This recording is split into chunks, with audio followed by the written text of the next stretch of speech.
Buenas noches a cada uno de ustedes. Muy agradecidos estoy por su presencia, por poder compartir con ustedes esta noche y pedimos que el Espíritu Santo nos ilumine, nos enseñe, nos corrija y más que nada nos prepare para la pronta venida del Señor Jesucristo. Voy a pedir que inclinen sus rostros conmigo. Yo voy a arrodillar aquí al lado del púlpito y vamos a pedir la presencia del Señor. Padre nuestro que estás en los cielos, te damos gracias esta noche porque tú has sido tan amoroso, tan cariñoso para con nosotros. No solo enviando a tu Hijo, Señor, para vivir, morir y ser resucitado por nosotros, pero en este momento es nuestro abogado, Señor, nuestro sumo sacerdote, que nos está preparando para su pronta venida. Señor, nosotros queremos estar listos y esta noche, al presentar este tema tan importante sobre nuestra identidad como tu pueblo, de dónde venimos, quiénes somos, a dónde vamos, Señor, pedimos que tu Espíritu Santo nos llene plenamente, rodea este edificio con tus santos ángeles, eliminando toda influencia maligna y que nuestros pensamientos, Señor, estén enfocados en ti y que tú nos hables y nos prepares, Señor, para ese hermoso día que viene muy pronto. Eso todo lo pedimos y, Señor, te lo agradecemos en el precioso nombre de Jesús. Amén.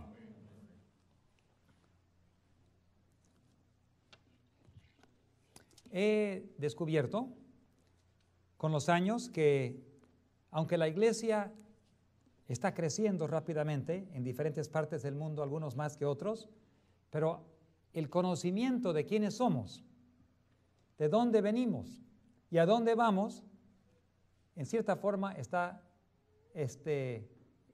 siendo reducido.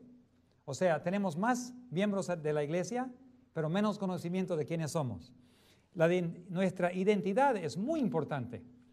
Por ejemplo, ¿cuál es tu nombre? ¿De qué familia vienes? ¿De qué país? ¿En qué país tu familia origina? ¿Qué cultura? ¿Qué comida? ¿Cómo te vistes? ¿Cuál es tu idioma? Todo esto influye quiénes somos como persona, como familia.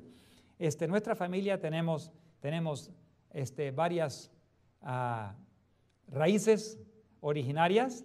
Tenemos, por ejemplo, norteamericanos aquí de Estados Unidos, bolivianos, peruanos, mexicanos. Y en cada país aprendemos el himno nacional. Y cuando los niños eran pequeños y hacíamos olimpiadas familiares, el que ganaba le cantábamos su himno nacional. Y lo poníamos ahí como ganador, como si fuese héroe olímpico. Pero preservamos a lo posible la cultura de los niños, para que ellos tengan orgullo de dónde vinieron, para que sepan cuál es su cultura, de dónde originaron y para que se recuerden de su pueblo, de su familia, aunque fueron adoptados, que se recuerden y oren por su familia. Aunque en un caso de un hijo, él no conoce su familia, ni nosotros tampoco, pero en una hija y un hijo conocemos bien su familia y oramos y los visitamos cada vez que pasamos por allí. La iglesia también tiene su identidad. Ahora, al revisar el internet, me preguntaba, ¿cuántas iglesias o denominaciones hay en el mundo? Protestantes. Más de 33,000. Una página web calcula 43,710. Y cada día lo cambia mientras nuevas iglesias se están formando. ¿Será que hace falta una nueva iglesia en el mundo? O sea, 33,001. Por el hecho de tener otra iglesia, ¿vale la pena comenzar otra? Ya sobran. ¿Por qué debe haber entonces la iglesia adventista? No es solamente una de muchas. Tiene un propósito muy especial. Mirando para atrás podemos ver en el nacimiento del movimiento del protestantismo, podemos ver lo de Martín Lutero, por ejemplo. Martín Lutero era un sacerdote católico.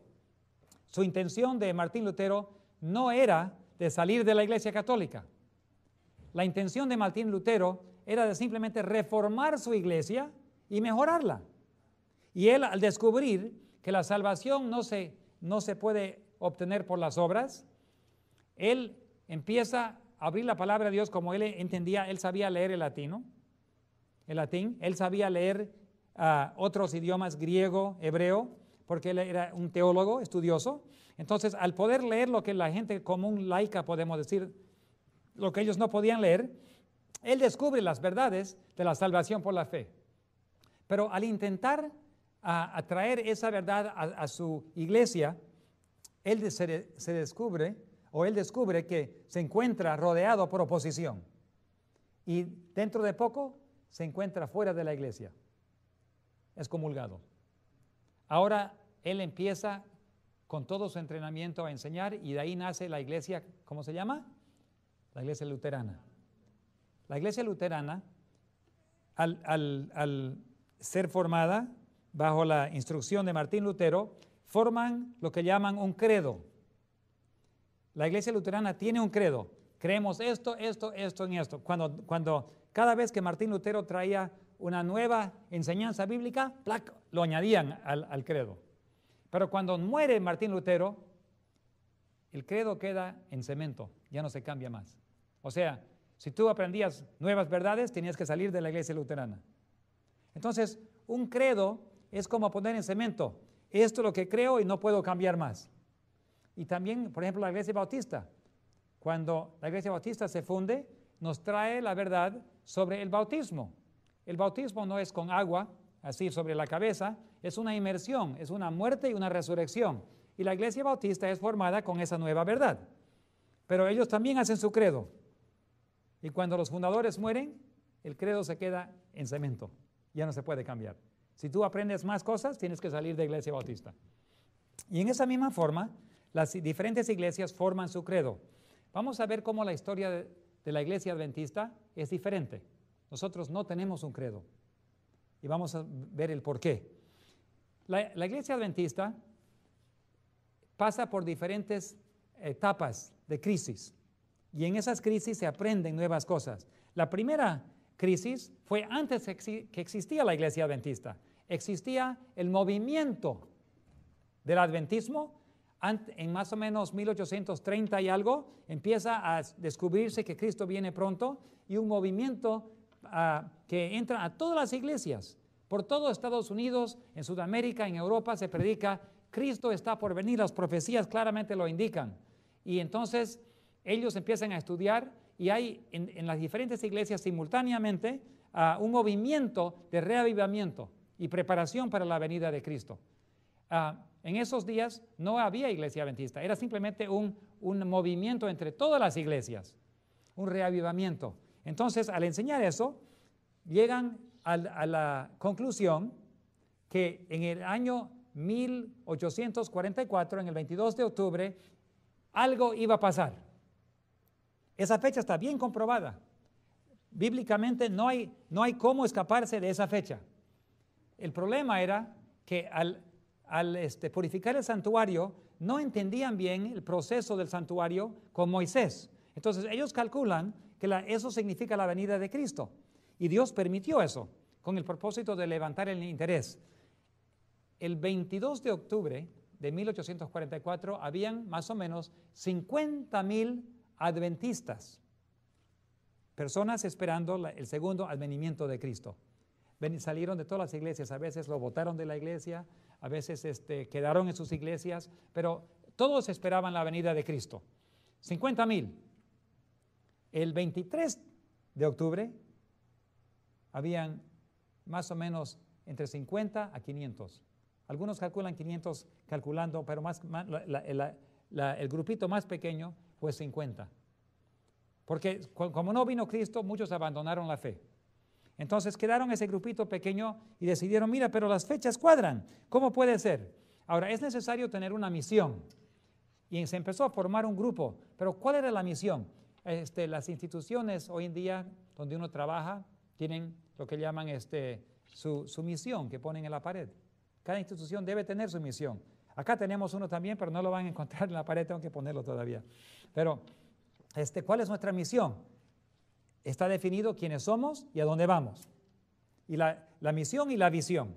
Bueno, Jesucristo, cuando llegó aquí, tuvo una misión. Esa misión lo podemos ver en Isaías 61. Jesús se levantó cuando inició su ministerio, capítulo 61, versículo 1. Dijo Jesús, bueno, y versículo 2 también. El Espíritu de Jehová, el Señor, está sobre mí, porque me ha ungido Jehová, me ha enviado a predicar buenas nuevas a los abatidos, a vendar a los quebrantados de corazón, a publicar libertad a los cautivos, a los presos, a aperturar de la cárcel, a proclamar el año de la buena voluntad de Jehová y día de venganza de Dios. Eso lo leyó Jesucristo cuando Él empezó su ministerio. ¿Cuál era la misión de Jesucristo? Ahí lo pueden ver. Rescatar a los presos, alcanzar a los heridos, sanarles, rescatarles, darles libertad y mostrarles el amor de Dios. Y Jesús lo hizo. Esa es nuestra misión también, hermanos y hermanas. Nuestra misión es alcanzar a la gente con el amor de Dios. Solamente que hoy en día hay tanta bulla, tantos ajetreos en el mundo que a veces nos olvidamos la misión, pero vamos a enfocar más y más en la misión específica para esta generación. No podemos, si no conocemos nuestra misión, sinceramente, posiblemente no seamos adventistas. Porque un adventista sin misión no es adventista. Vamos a aprender un poquito más sobre eso. Entonces Jesús claramente indicaba su misión. Y cuando Él venga otra vez, Él va a juzgar sencillamente a todo su pueblo. Dice Mateo 25, en versículo 32, que Él va a reunir a todas las naciones y los va a juzgar con algo muy sencillo. Va a dividirlos como las ovejas y a los, dice acá, las ovejas a su derecha y cabritos a la izquierda. Y versículo 34, el rey les dirá: venid benditos de mi Padre, heredad el reino preparado para vosotros desde la fundación del mundo, porque tuve hambre y me diste de comer, tuve sed y me diste de beber, fui extranjero y me recogiste, estuve desnudo, me cubriste, enfermo, me visitaste en la cárcel y viniste a mí. Es muy sencillo. El hecho de cuidar de otros es el proceso que Dios utiliza para ver a qué lado estamos. Si solamente nos cuidamos de nosotros mismos, no estamos al lado de Dios. Si damos de comer a los hambrientos, agua a los sedientos, ropa para los desnudos, visitar a la gente en la cárcel, a los enfermos, visitarles. Entonces, ¿qué pasa? Dios dice: estás conmigo entonces, porque la razón por la cual yo vine a esta tierra es para hacer justamente eso. Entonces, nosotros a veces entramos en discusiones teológicas y esto y el otro, pero la verdad es que es muy sencillo. Y vamos ahora a volver a las raíces. En 1844, la iglesia sufrió, este movimiento adventista sufrió un gran chasco. El chasco de que, aunque la fecha cuadraba con sus estudios y no sabían cómo salir de esa fecha, cuadraba bien, pero no sabían por qué Jesús no vino. Entonces empezaron a estudiar. Y vamos a ver que hay pilares, creencias adventistas que son únicas para la iglesia, y tenemos otras creencias que compartimos con nuestros hermanos evangélicos, hermanos protestantes en otras iglesias y denominaciones. Al estudiar la palabra vamos a encontrar algo muy importante, una cosa que pasó. Las creencias y pilares adventistas no vinieron de dentro de ese grupito, vinieron de afuera.